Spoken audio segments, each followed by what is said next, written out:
right, it's Doodlebud. Now, if you can't already tell by the opening frame here, we got some serious work to do. So what we're doing today is, I love the Robert Oster ink, but I get a little confused with the names. So we have Fire and Ice, Lake of Fire, and a River of Fire. And this is my first one. I love it. And then I saw this one. I thought, sure. Then there was more fire. And so I got that too. But I'm like, well, what does that even look like? We got lakes, rivers, and ice with fire. Let's get this squared out. So this is important fountain pen work that we're doing. Anyways, let's get started. Dip pen. This is why you get one for this exact type of video. And then paper. These are inked. We'll get those out of the way. We'll come back to them. See, do you hear that? I have a glass of water over here, and I dinged the pen on it as I went past, and I'm lucky I didn't break the tip off. So you got to be careful with these glass pens. It's so easy to snap the tip off, and then it's useless. Okay, let's wish me luck here. So let's just start it off. Let's go with the river first. Okay, so the river of fire is green. I didn't know the lake is blue, but the river is green. So let's go with that. So here we go. So this is Robert. Maybe Robert. Maybe they say Robert down in Australia. I don't know. Anyways, this is Robert or Robert, wherever you're from. Oster. And this is it was the river, right? Yes, river. Okay, got the pen cap. There we go. The ink cap there. River.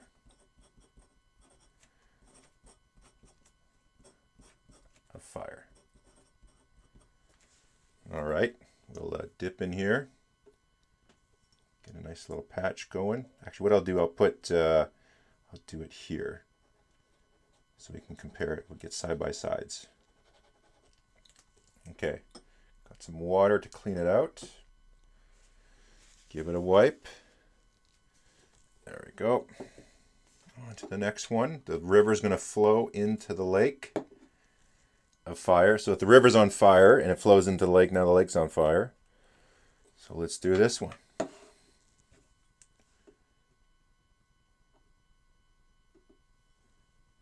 And let me know in the comment if you've ever known anyone whose name was Robert, but they preferred you call them Robert. I'd be interested to meet that person. Oster. This is the lake of fire. That's like a biblical kind of name. You get banished to the lake of fire. Like, you're screwed if you're there. There we go. Rivers are green, lakes are blue. I don't know what's next. How about you? That was terrible, but we're going to do fire and ice. So the water's going to freeze into ice, but it's still got some fire in it. So here we go.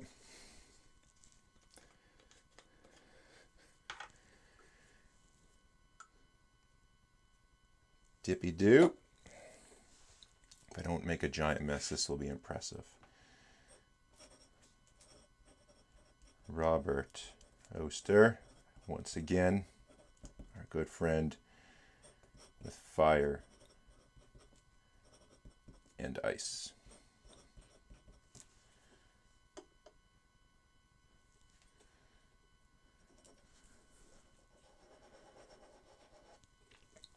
Okay. So they're still drying a bit. Now, one thing that attracts you to these inks, if you're like me and you look up stuff online, is the fire part. So if you get the shot just right, it's got this crazy red sheen. It looks like it's going to be insane writing with it. So far, it's not crazy on there. Now, it does depend on the nib and the ink. I mean, mostly the nib that you're writing with in the paper. But you can sort of see it. I'll see if I can focus it here. But do you see that little... You can see the sheen on the bottle, especially on the ridges, on the threads there of the bottle. You can see that red kind of sheen to it. So it's there, but it's just the right conditions. And sometimes the pictures can oversell what the ink actually does. Let's see if you can see it on the threads of the other ones here. Not as much, just very, very faint there. So that is one thing. You sometimes you see the picture and it looks like the sheen on it would just be crazy, and then it's like, oh, that's pretty mild compared to the picture. But that's, yeah, it all depends on paper and stuff like that too. But I find just in general, sometimes it's oversold a little bit, just how much, fire you get. But let's do a close up. There's the fire and ice. The light blue, darker blue. The lake of fire kind of reminds me if you're out in the deep sea fishing or something out in the ocean. And then, I'm gonna hit the tripod. So let's try to get the river of fire. It's a green. Now this is the problem. If we're gonna look at colors, the only proper way to do this is in actually like a certified viewing booth. You know what I'm talking about if you worked in the printing industry, but essentially you have a proper booth with diffuse light, and it has to be 6,000 kelvins. That's the temperature of the surface of the sun, because depending what temperature the light is you're looking at, the color is going to look drastically different. You would actually have this little card with like violet and like purple kind of stripes on it. And if you went into the booth and it was properly calibrated, it would all be one color. If the light was off by just a little bit in temperature wise, it'd be different colors. But we can't do that.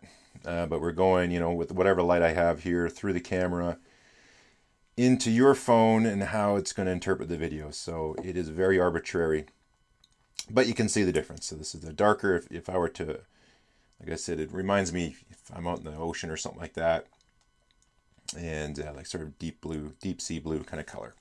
Now, I did a little earlier some real super heavy wet blobs of ink. I did them a bit ago just because I know it's going to take a while for it to show off.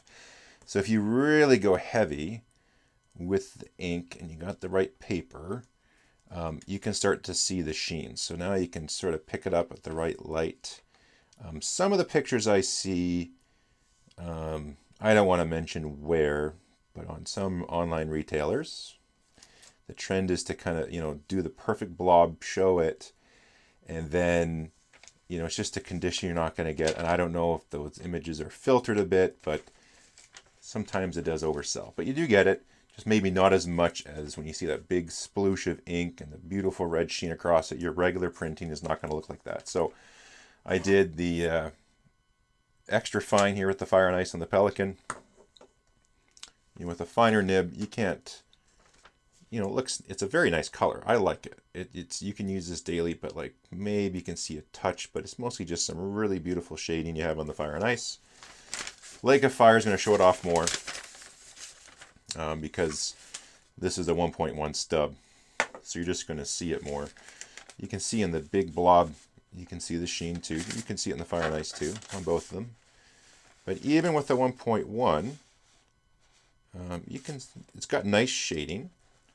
And you can get just, see if you look on the A, on the lake, I don't know if I can get the light right, that's the one I can see the sheen the most on. I don't know if you picked it up, it's quite faint. But River of Fire, I use my TWSBI. That's got a fine. And this one I almost find I can see the sheen the most. If you look on the F on the I, definitely in the blob, you can see just on that, just how much sheen. It's still really wet, but you can see how much sheen there is. But of all of them, which has the most fire? And to me, yeah, there you can see on the river, you can really see it now. The River of Fire, to me, seems to have the most sheen. So if you want to know now, you know. And that's the difference between a River of Fire, Lake of Fire, and Fire and Ice. Important pen stuff we achieved tonight. Thanks.